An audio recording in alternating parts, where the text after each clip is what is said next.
وصلاح القلب والجسد والجسم والروح بجاه اسم بدوه نسألك العلم اللدني والمشرب الصفي الهني يا وهاب يا غني آمين يا رب العالمين. Pertama-tama ingkang kawula hormati, yang saya hormati para tokoh masyarakat, tokoh agama, para asatidah,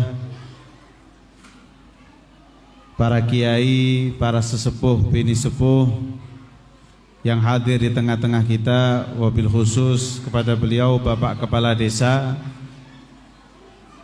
dan juga terkhusus kepada seluruh wali santri, ustadz, ustadzah dari TPQ yang sama-sama kita cintai ini,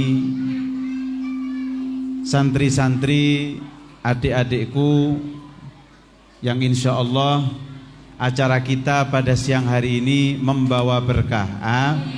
Amin. Insya Allah acara kita pada siang hari ini mendapatkan ridha dari Allah Subhanahu wa ta'ala, yang insya Allah acara kita pada siang hari ini mendapatkan satu kabar yang menggembirakan hati Nabi kita Muhammad sallallahu alaihi wasallam. Amin ya rabbal alamin. Hadirin hadirat yang dimuliakan Allah Subhanahu wa ta'ala, alhamdulillah kita bersyukur kepada Allah Subhanahu wa ta'ala karena atas nikmatnya, atas karunia-Nya Allah Ta'ala permudah langkah kaki kita untuk menghadiri salah satu acara yang insya Allah mendapatkan berkah dari Allah Subhanahu wa ta'ala. Alhamdulillah, dimudahkan langkah kita, dimudahkan usaha kita untuk sama-sama hadir di dalam acara yang insya Allah penuh barokah ini. Dan ini insya Allah satu petunjuk bahwa kita adalah hamba yang dipilih oleh Allah Subhanahu wa ta'ala, hamba yang ditunjuk oleh Allah Subhanahu wa ta'ala, hamba yang diinginkan kebaikannya oleh Allah Subhanahu wa ta'ala. Karena para ulama mengatakan demikian. Nanti dawuh ngoten Bu, para ulama, kalau sampean mau tanya, aku iki disenengi Gusti Allah apa enggak? Bagaimana ciri-cirinya, tandanya? Saya ini hamba yang disayang oleh Gusti Allah atau malah tidak disayang sama Gusti Allah? Maka para ulama memberikan ciri tanda.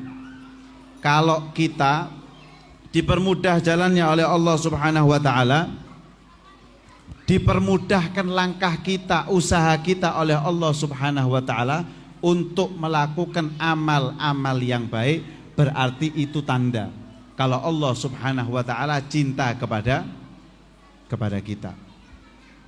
Jadi kalau kita mau melakukan amal ketaatan, kok modelnya gampang. Tapi kalau ternyata kita mau melakukan amal-amal soleh, amal-amal yang baik, lah kok angel? Angel, ya, angel, sulit, berat. Apa dijak tibaan niku misale, apa dijak selawatan, iku golek alasan ae. Iku nek alasane dikumpulno, insyaallah tebel alasane iku. Kaya undang-undang sing anyar iku lho, apa jenenge? Omnibus Law, tawa beli gak pakat. Iku misalnya nek dikumpul no alasan-alasane, males segala macam, iku dadi catatan atau jadi hasil karya khusus iku insyaallah. Judulnya alasan ibu-ibu untuk tidak menghadiri acara maulid misalnya. Diwenehi judul ngoten misalnya. Alasan ae, sambat ae.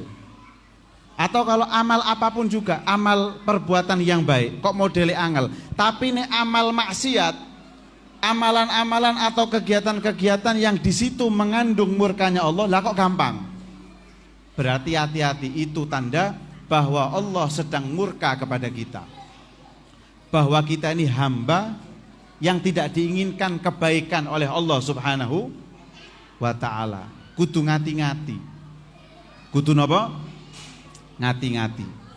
Tapi alhamdulillah, mudah-mudahan hadirnya kita di sini ini sebagai tanda bahwa kita adalah hamba Allah Subhanahu wa taala yang dikehendaki kebaikannya. Amin ya rabbal alamin. Pokoknya intine nek gampang dijak taat kok gampang.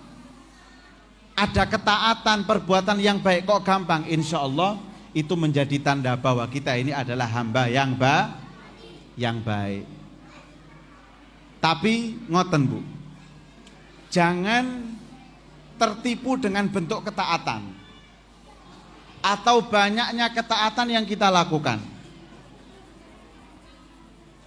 Ketaatan itu kesainan, perbuatan yang baik. Sedekah, sholat sunnah, napa malih, zikiran, maulidan, dibaan, istighosaan, kathah niku amalane. Kita sering melakukan, jangan tertipu dengan perbuatan taat. Karena intinya itu bukan perbuatan taatnya, tapi apakah perbuatan taat kita itu diterima oleh Allah ataukah tidak, itu intinya.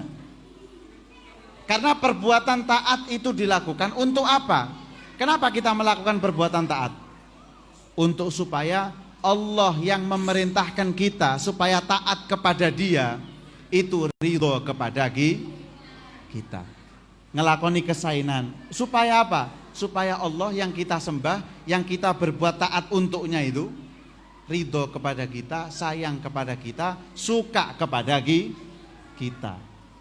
Itu intinya. Jadi bukan perbuatan taatnya. Malah dikatakan begini, ada beberapa dosa justru dosa itu yang menyampaikan dia kepada Allah Subhanahu wa taala. Ketoke lak gak masuk akal. Lho niki dosa.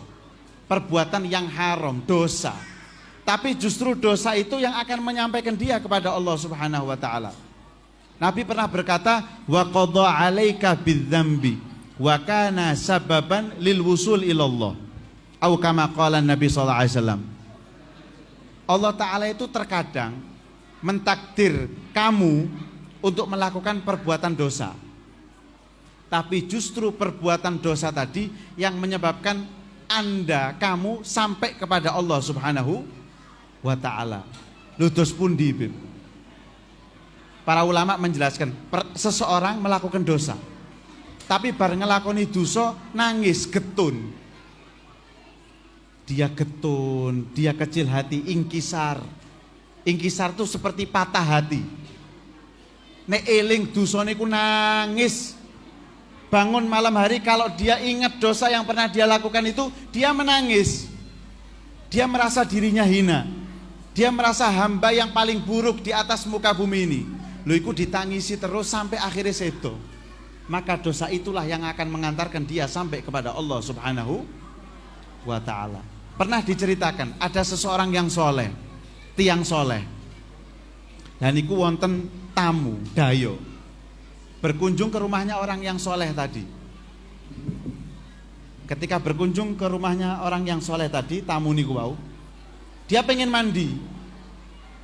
Zaman biyen iku sadurunge ana sabun, wonten sabun, dia pakai apa namanya? Wedi lemah niku, digawe ngresiki. Lah ini tamunya minta sama pemilik rumah, sahibul bait niku wau. Minta wedi lemah buat mandi. Lah kebetulan gak duwe. Ndak ada tanah. Dia ndak memiliki. Akhirnya metu teko omah niku wau, ngambil tanahnya tetangga. Diambilkan tanahnya tetangga, diwenehno nang tamune niku wau. Akhirnya sampai mandi, selesai, pulang tamunya, terus dia getun. Lah kok aku jupuk lemai wedine tonggoku gak kate izin. Akhirnya dia datang ke tetangganya tadi, minta ridho, minta izin, minta halalnya. Diceritani, tadi saya itu ada tamu, dia minta tanah, saya tidak punya tanah. Terus saya dengan lancangnya ngambil tanah di rumahnya jenengan itu. Saya minta halalnya, saya minta maaf. Kalau butuh diganti saya ganti dengan uang. Oh mboten ndak usah, wong lemah wae kok. Dihalalkan. Lah itu ditangisi Dia kalau ingat dosa tadi ngambil tanah itu, dia nangis sampai kurun waktu 30 tahun.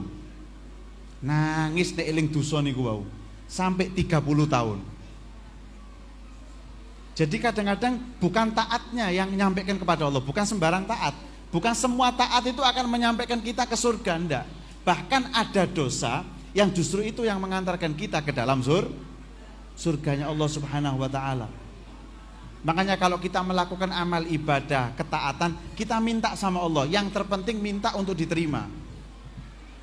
Pernah diceritakan Al-Habib Umar Muhdar bin Abdurrahman As-Sekaf. Ada seorang Habib namanya Umar Muhdar.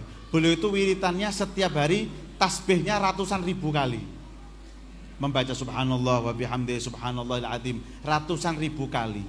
Itu beliau mengatakan, seandainya aku tahu, lau alimtu annallaha subhanahu wa ta'ala yakbalu tasbihatan minni, tasbihah wahidah. Beliau mengatakan begitu, seandainya aku tahu kalau Allah itu menerima satu tasbihku saja, jangan yang ratusan ribu, jangan, siji wae, satu tasbihku itu, maka aku akan ngundang penduduk desa, tak undang kabeh, tak undang mangan selama 7 hari 7 malam. Tak undang, tak keimangan daging. Karena waktu itu di Arab sana makanan favoritnya itu daging. Daging ambek tepung, namine harisah. Itu makanan favorit. Tak undang mangan harisah 7 dino 7 bengi. Seandainya saya tahu satu tasbih saya diterima sama Allah Ta'ala. Kenapa kok sampai begitu? Karena syukur saya kepada Allah Subhanahu wa Ta'ala. Beliau mengatakan, karena kalau Allah menerima amal taat saya, berarti saya termasuk orang yang bertakwa. Karena Allah berfirman di dalam Al-Quran, innama yataqabbalullah minal muttaqin. Allah itu hanya menerima amal-amal dari orang yang bertakwa. Lah tasbihku diterima. Lah kan berarti saya termasuk orang yang bertakwa. Sebagai bentuk rasa syukur saya kepada Allah, tak undang penduduk desa nih selama 7 hari 7 malam. Sebagai rasa syukur kepada Allah Subhanahu wa ta'ala. Tidak semuanya perbuatan taat itu afdol dari perbuatan dosa, ndak. Karena pernah Imam Ibnu Athaillah As-Sakandari beliau mengatakan, kadang ada sebagian dosa yang menyebabkan pelaku dosa tadi itu merasa sedih. Selalu dia merasa hina. Itu lebih baik dari ketaatan, yang mana ketaatan itu dilakukan oleh orang tadi akan merasa sombong. Ngelakoni sholat misalnya, ngelakoni sedekah misalnya. Tapi sholat sedekahnya tadi membuat pelakunya tambah sombong, ngeremehno wong liya, merasa dirinya lebih tinggi dari yang lain. Itu taatnya tidak bernilai apa-apa. Bahkan dosa yang dilakukan yang menyebabkan pelakunya nangis getun, itu lebih baik daripada perbuatan taat yang seperti tadi itu. Makanya kita minta sama Allah, alhamdulillah kita sekarang diterima oleh Allah Subhanahu wa ta'ala. Digampangkan kaki kita untuk melakukan ketaatan. Kita minta sama Allah, mudah-mudahan ketaatan ini diterima oleh Allah Subhanahu wa ta'ala. Karena Ibnu Athaillah pernah mengatakan, rubbama fatahallahu laka babat ta'ah walam yaftah laka babal qabul.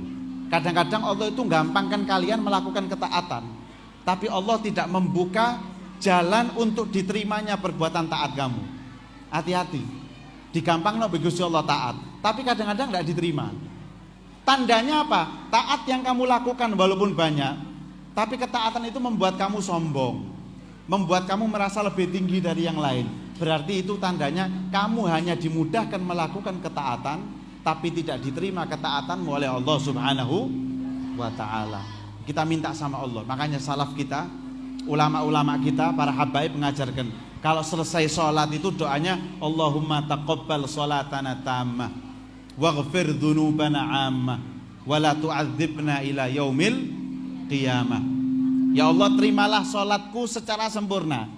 Bukan minta diterima saja, enggak. Terima sholatku secara sempurna. Waghfir dzunubana amma. Maafkan dosa-dosaku amma, semuanya yang pernah saya lakukan. Wala tu'adzibna ila yaumil qiyamah. Jangan kau azab kami sampai hari kiamat. Itu doa mencakup semuanya. Singkat tapi mencakup semuanya. Mudah-mudahan kita diterima semuanya oleh Allah Subhanahu wa taala. Barokah Kanjeng Nabi ditampi kali Gusti Allah. Amin ya rabbal. Hadirin hadirat yang dimuliakan Allah, kita duduk di sini dalam rangka memperingati Maulid Nabi. Nggih napa mboten? Memperingati Maulid Nabi. Lah nek misale jenengan ditangleti, Bu. Sampai niku kempal-kempal kados ngoten. Itu tujuannya apa kira-kira? Nek ditangleti misalnya. Apa sih kegunaannya, tujuannya? Fungsinya kumpul-kumpul untuk melakukan Maulid Nabi itu apa fungsinya? Misalnya nek wonten tiyang sing gak trimo, sing biasa sing bid'ah-bid'ahno lho, Bu. Lak ngerti wisan-wisan. Nggih napa mboten? Lah jenengan ditangleti sampean iku lho lapo? Tujuannya apa? Kumpul-kumpul untuk memperingati Maulid Nabi ben melbu ulan Maulid, mulai tanggal 1 sampai tanggal 30 rame maulidan. Lah niku lho tujuane napa? Apa fungsinya? Nek sampean ditangleti kados ngoten, kinten-kinten jawabane napa, Bu? Ya wis sembuh, Beb. Pokok ana tanggaku gerudak-geruduk melok wis melok wae. Timbang ning omah tak delok kok acarane kok wis bar. Film Joda Akbar wis bar. Bar Joda Akbar, Mahabharata sak teruse iku wis bar kabeh ya wis nganggur ning omah budal wae nang masjid. Tak melok maulidan misale. Atau mungkin misale alasane macam-macam kan kados ngoten. Budal maulid niku motivasine macam-macam. Ya ana sing model kaya dek wau niku. Acara TV diputer-puter gak ana sing apik, Bu. Budal. Ana sing alasan wis enak wis. Ya, enak melok maulid, kesempatan, absen masak. Takoki bojoku gak masak, lho melok maulutan kok masak. Mosok mbok kon dadi loro ngono ta. Melok maulid ambek masak sing ning omah. Ah nemu alasan akhirnya. Kan macam-macam alasan niku. Lah sampai nek ditangleti apa sih tujuannya? Jawabannya niku ini sebagai bentuk rasa syukur kita sebagai umat Nabi Muhammad atas pemberian nikmat Allah kepada kita berupa wujudnya Kanjeng Nabi Muhammad. Ini rasa syukur kita sama Allah. Terima kasih kita, gampangane ngoten. Terima kasih kepada Allah Subhanahu wa taala karena kita diberi nikmat berupa Nabi Muhammad. Allah berfirman, laqad mannallahu 'alal mu'minina idz ba'atsa fihim rasulan min anfusihim yatlu 'alaihim ayatihi wa yuzakkihim wa yu'allimuhumul kitaba wal hikmata wa in kanu min qablu lafi dhalalin mubin. Gusti Allah berfirman, laqad mannallahu, dan benar-benar Allah memberikan kepada orang-orang mukmin. Memberikan apa? Memberikan seorang rasul yang diutus kepada mereka, orang-orang mukmin. Kalau kita belajar bahasa Arab, jadi kalau bahasa Indonesianya memberi niku beb bahasa Arabnya nopo? Niku kata. Ada yang a'ta yu'ti i'taan. Ada yang manna yamunu, memberikan. Lho niku wonten bedane, ada bedanya. Apa bedanya? Kalau memberinya pakai a'ta, memberi, itu barang yang diberikan bisa berharga bisa tidak. Pokoknya ngekei ngoten lho. Pokoknya maringi. Terus benda yang diberikan itu berharga atau tidak menjadi masalah. Tapi kalau manna itu memberi, tapi yang diberikan itu sesuatu yang berharga. Para ulama lughah, ulama bahasa Arab mengatakan manna itu adalah an-ni'mah tastahiqul minnah. Nikmat apa ya bahasane? Nikmat sing pantes diundat-undat. Contohnya Bu, contohnya jenengan tak wenehi dhuwit 2000. 2000 tok lho iki, 2000. Terus tak eling-eling bendino. Eling sampean Bu. Misale 2 tahun kas misale. 2 tahun kemudian, 3 tahun kemudian tak eling-eling. Biyen 2 tahun sing winginane sampean tak kei dhuwit 2000, eling apa gak? Kok gak makasih mbek aku? Lah iku diundat-undat. Kira-kira pantes napa mboten? Mboten pantes, wong 2000 wae kok. Mbok takokno bendino. Terus takok sedina, 2 dina, 3 dina. Seminggu dikewampleng wae enak ya. Wong 2000 wae kok ditakok-takokno terus. Tapi nek jenengan tak wenehi 1 miliar. Lah niku masih 10 tahun, 20 tahun tak eling-eling sik pantes napa mboten? Pantes wong 1 miliar. Lah itu bedanya. Pemberian sing pantes diundat-undat. berarti pemberiannya berharga, pemberiannya besar. Dan itu perbedaan a'ta, memberi sama mana. Lah Allah mengatakan ketika dia memberikan informasi kepada kita bahwa Allah memberikan wujudnya Nabi Muhammad kepada kita, dia tidak mengatakan a'ta, pemberiannya biasa, tidak. Dia mengatakan laqad manna. Berarti Nabi Muhammad itu pemberian yang berharga kepada kita. Lah bagaimana tidak berharga? Kita ngerti sholat, ngerti tauhid, ngerti semuanya itu karena Allah Subhanahu, karena Nabi Muhammad. Gini apa betul? Karena siapa? Karena Nabi Muhammad sallallahu alaihi wasallam. Jenengan bayangno. Kalau kita belajar sejarah dulu zaman sebelum Nabi Muhammad dilahirkan itu disebut abad kegelapan. Seluruh dunia loh ini. Seluruh dunia abad kegelapan namanya.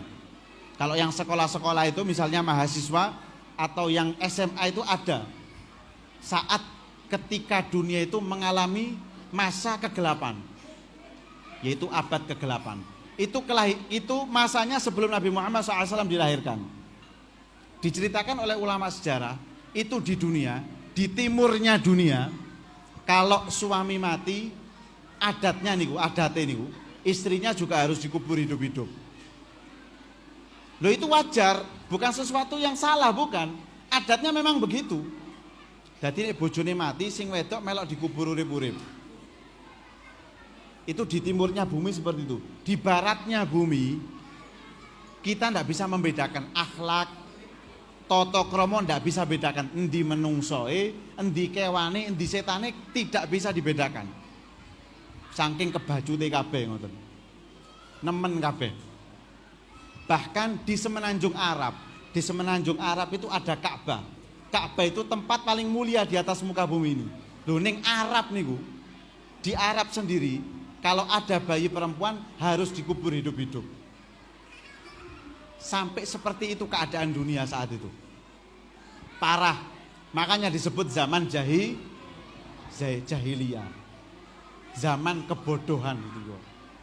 Sayyidina Umar bin Khattab pernah, beliau niku tahu guyu dewe. Neling-eling meneng-meneng ini terus moro guyu-guyu dewe. Terus moro nangis-nangis dewe. Dan niku wonten tiyang saking sahabat ketika melihat Sayyidina Umar takok, akhirnya tanglet. Sayyidina Umar, sampeyan ku tak was-wasi kadang-kadang guyu-guyu dewe, kadang-kadang nangis-nangis dewe. Lah niku lha apa? Kenapa? Anda bayangkan apa kok guyu-guyu dewe niku? Kok nangis-nangis dewe? Dijawab, saya itu ketika tertawa-tertawa sendiri, aku bayangno zaman biyen.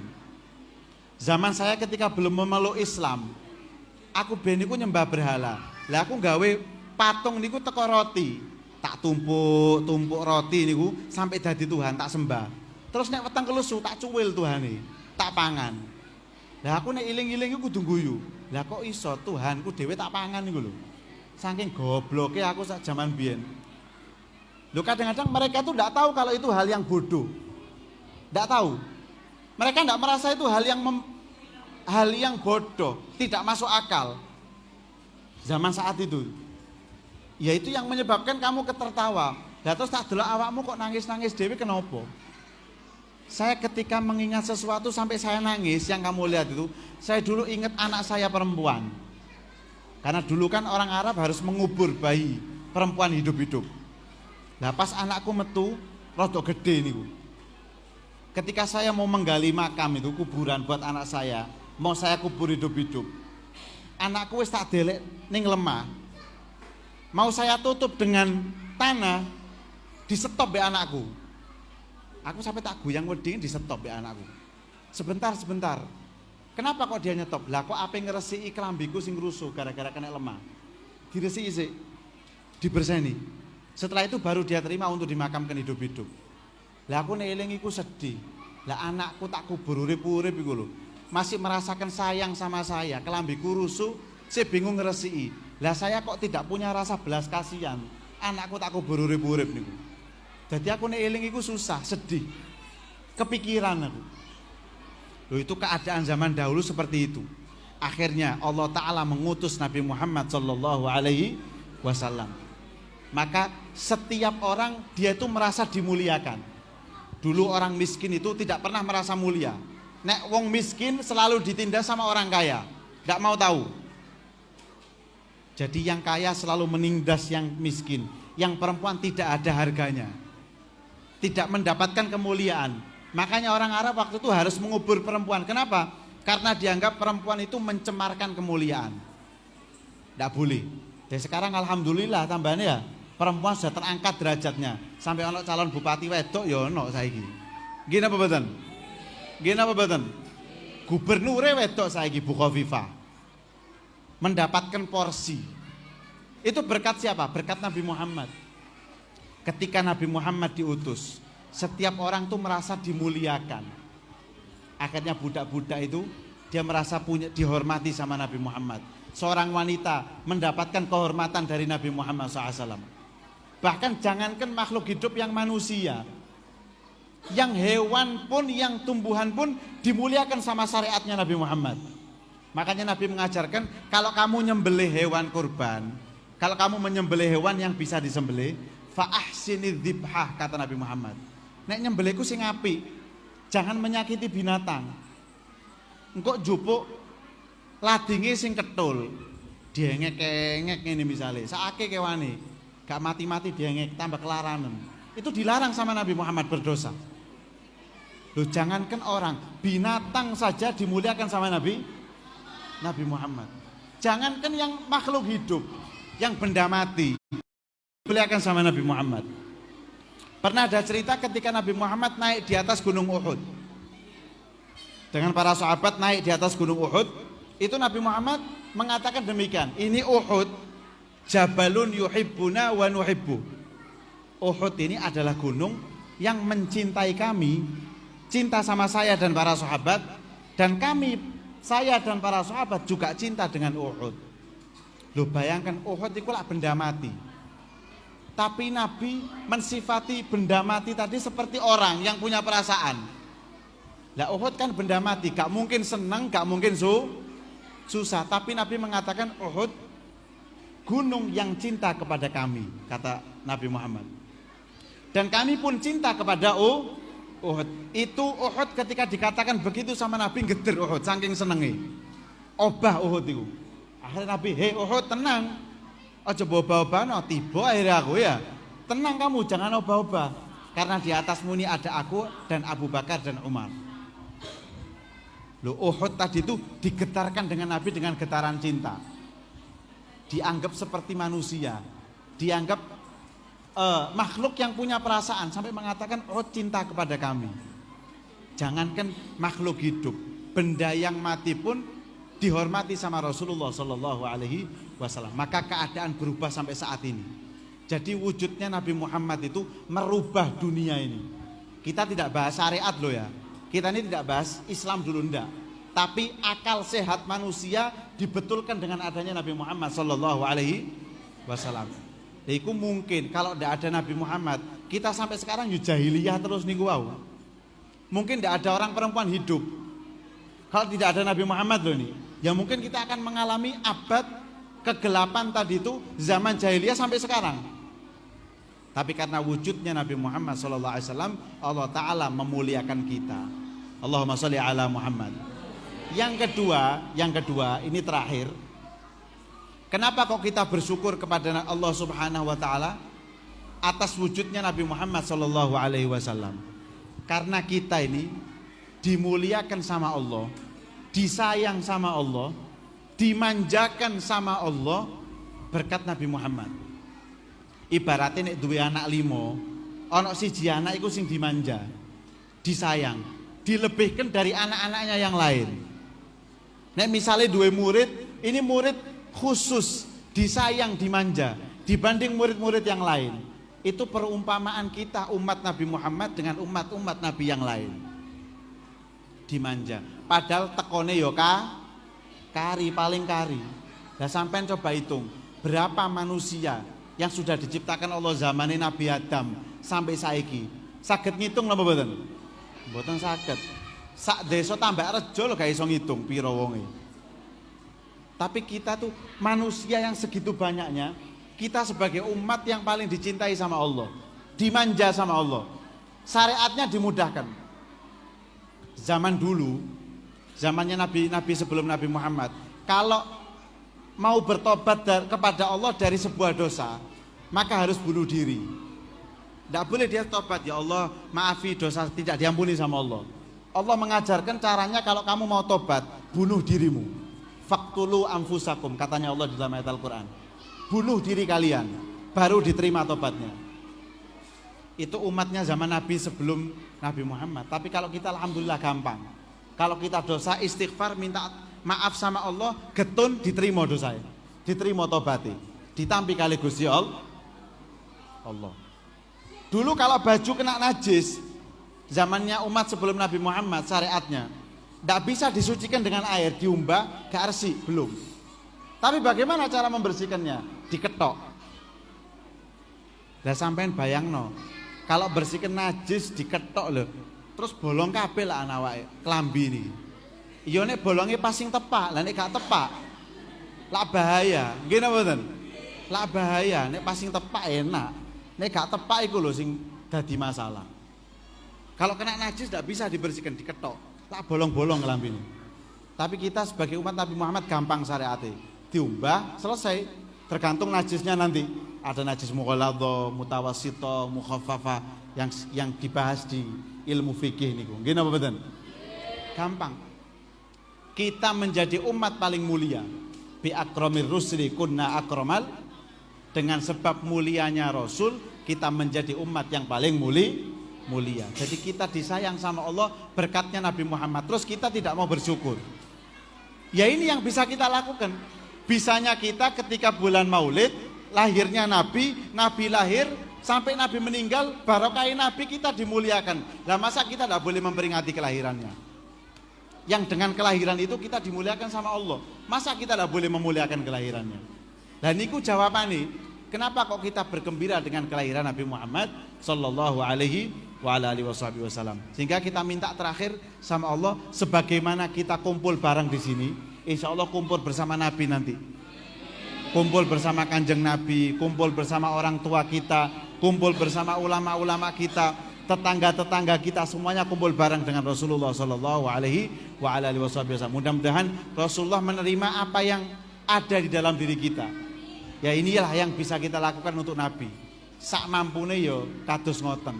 Kita bukan orang kaya, bukan orang yang mampu dan seterusnya. Ya ini sebisanya untuk menyambut kelahiran Rasulullah SAW. Mudah-mudahan Rasulullah melihat itu dan mencintai kita semua. Amin. Ya Rabbal Alamin. Hadza minni wal afu minkum. Assalamualaikum warahmatullahi wabarakatuh.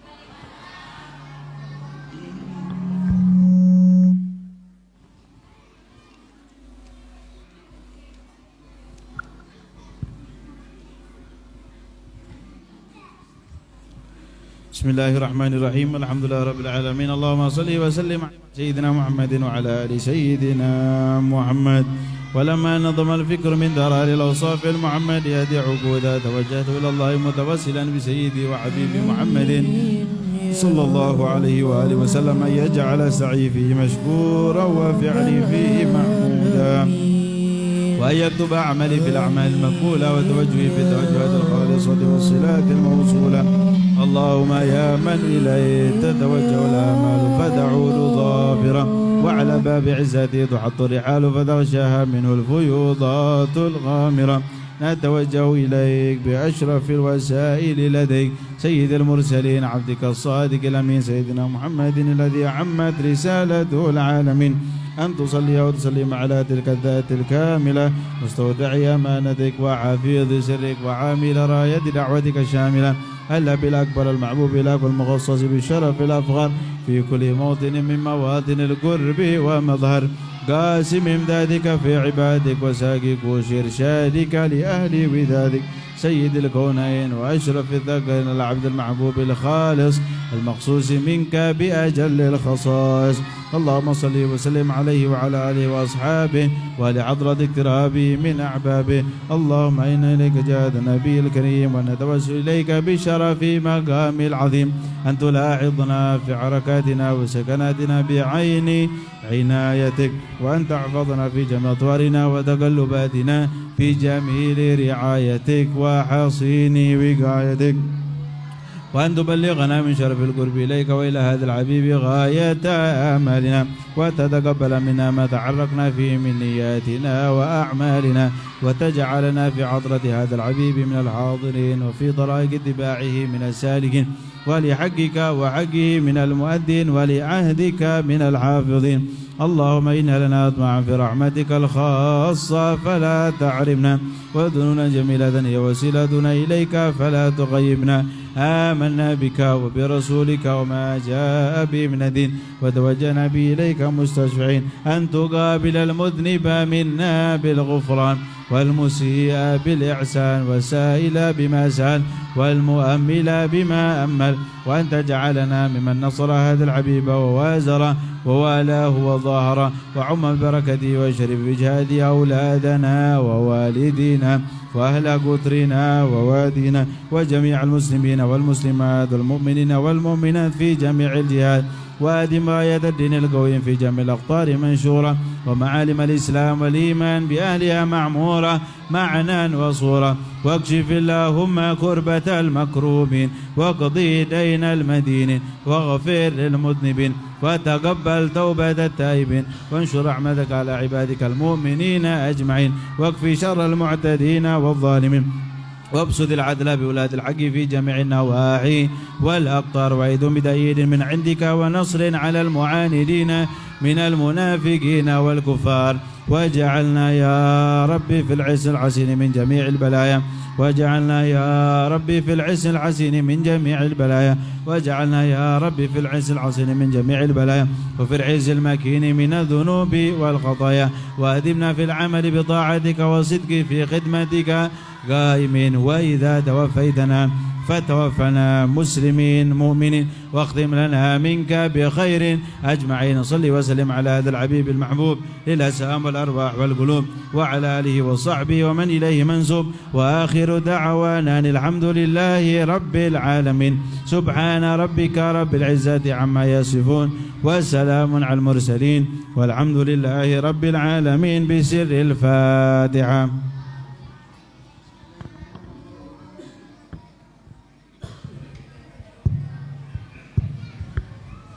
Allahumma sholli ala Muhammad. Jangan pulang dulu, ge.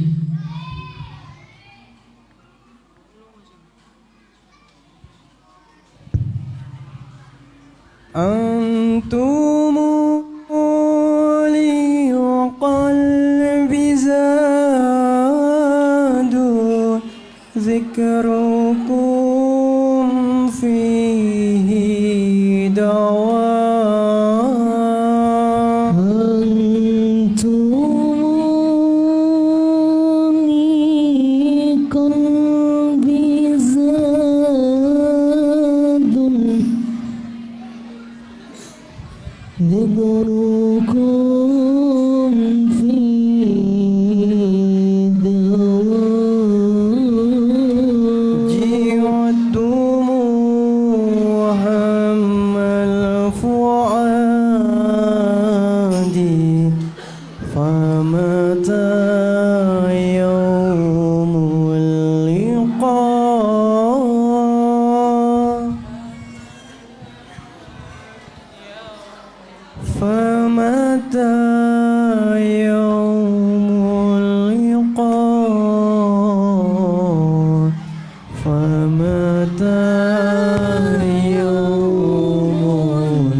إليكم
قلت يا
وسلم على سيدنا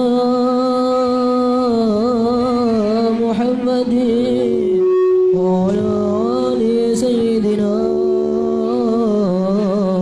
محمد اللهم صل عليه يا تواب تب علينا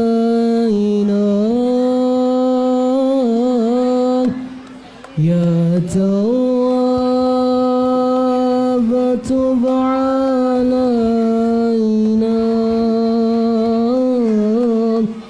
وارحمنا وانظر إلينا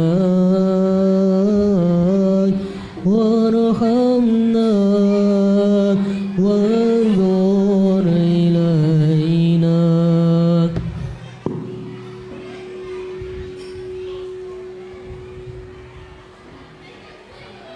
يا تواب تب علينا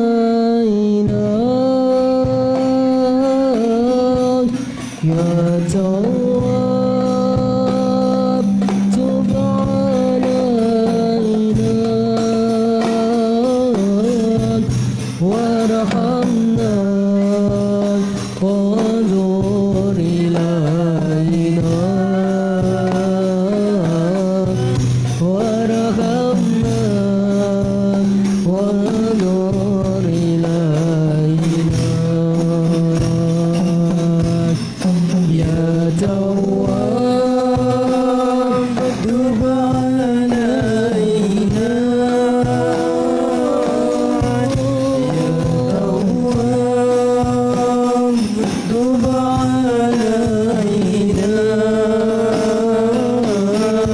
وارحمنا وانظر إلينا وارحمنا وانظر إلينا خذ يمينا خذ يمينا عن سبيل الناكبين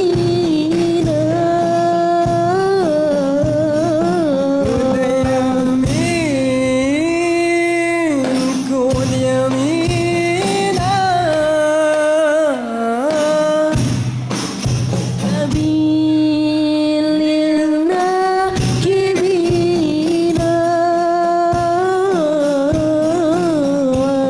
وتكي لا تعالى عن مقال الملحدين وتكي لا تعالى عن مقال الملحدين